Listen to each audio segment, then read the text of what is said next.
Studio sessions, Kurt. What studio session did you walk in on and you said, you know what, it's some magic happening in here? I always say I think that Sierra first album. You know, I seen Sierra. One of her assistants called me about 5 months ago asking for some stuff that we did back in '99. My God. I said, we don't have it, but I can tell you where I sent it. So I pulled up the records, had the FedEx tracking number, and I told her where everything was. But just her spirit of, you know, she used to then wear all that stuff. You know, she would wear the jeans, the long, whatever. Yeah. You can't get in these goodies or nothing like that. She would walk through that studio and hug everybody and have that energy and that spirit.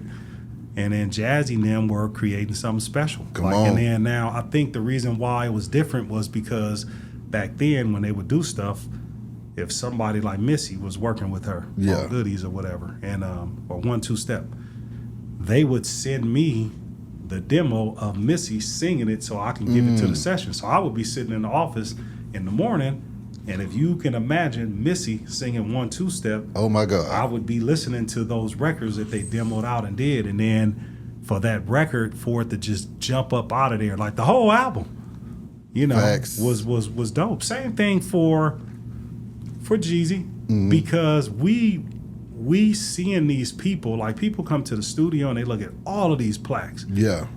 I keep saying, is it the artist's first plaque?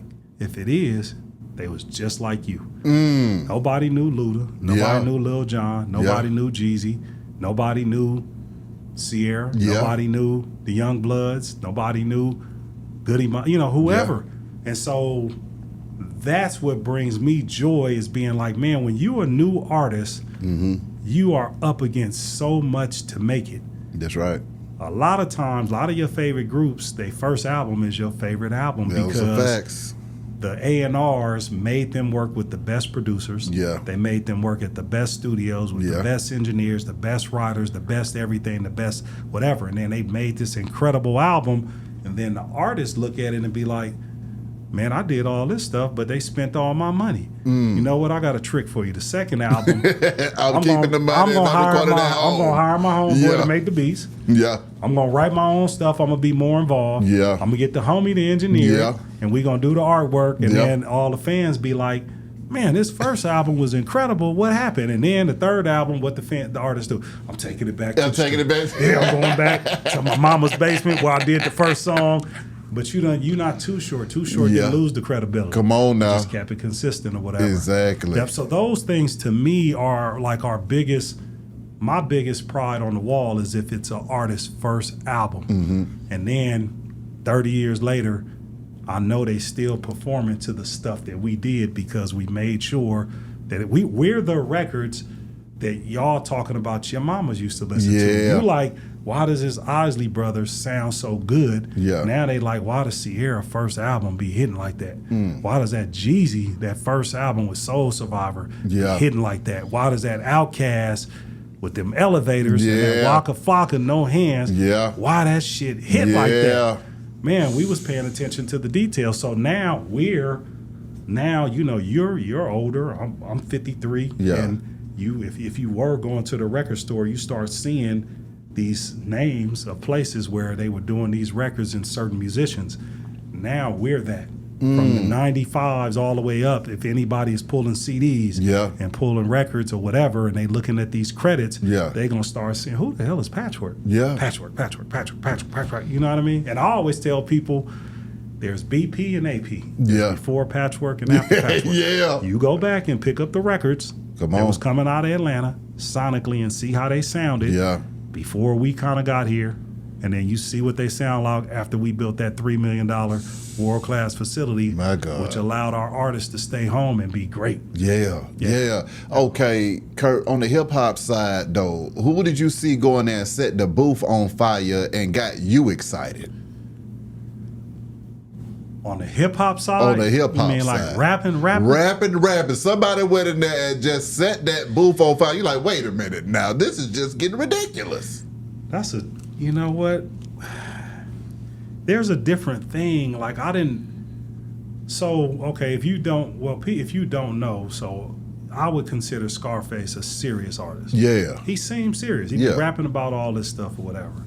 He seemed like a serious person that don't be fucking around. Yeah. Outside the studio, the nigga tell a joke a minute. Yeah. He be bagging and shit. And he got a different voice to me. Yeah. So, of course, again, I'm like, nigga, this is Scarface. Face. Nigga, you about to do it? You about to go in the booth? Yeah. Nigga, I'm coming in the room. Yeah. I'm sitting in there, and he's over here joking. He bagging on me. Yeah. He telling jokes. Yeah. He sound a certain way. Yeah. But he don't sound like Scarface. He walk in the booth. He check the mic. And the nigga sound like Scarface. That's amazing to me. Like, you know what I mean? And it's like, and then when Snoop, not even the rhymes, when Snoop was here, it's for real. The nigga, he was here for about a week. All he do is play old ass music and smoke weed. My God. So we sitting in there. Don Bishop is here. Bishop Don Juan. Yeah. Got on the green suit, the hat, the cup, everything. I walk downstairs, Snoop in the booth. Don Juan sitting on the floor. Yeah. I said, nigga, we got chairs and stuff. You want a chair or you can sit upstairs? Nah, player. I like to sit here while Snoop in the booth because I give him inspiration to spit that Pip shit. So the nigga just sat there when he write rhymes and you know what I mean? Yeah. Now when Corrupt was dope and the shit that Twister did was amazing to me. And like the E40, and then I always tell what's his name? I tell Jeezy, I said, man, I said, nigga, you was rapping when you said, you know, I'm a predator. I pray 3 times a day. Like that was a dope ass rhyme, you know. And that then, is hard. yeah, and then probably like 2 years ago, we was sitting in there, and I was telling Troy, I said, nigga, you was rapping. Come I on. said, he was like, I got this calculator about as big as a beat machine. I'm on the. He was like, Kurt, I was on my rap shit. I said, nigga, you know, I'm from LA. I'm thinking these niggas ain't really saying nothing.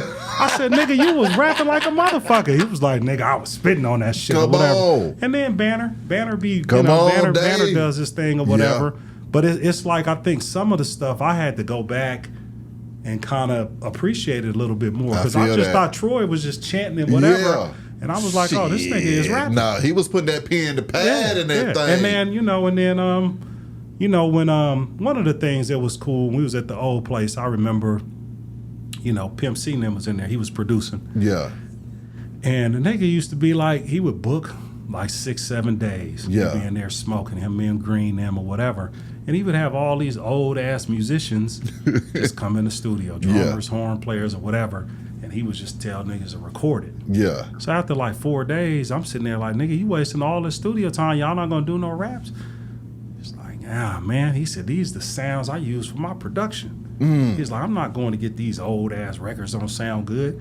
I'm gonna take the kick from that drum, the horns from here. And if you listen to his production, that's why his shit sounds so clean, because he had clean sounds.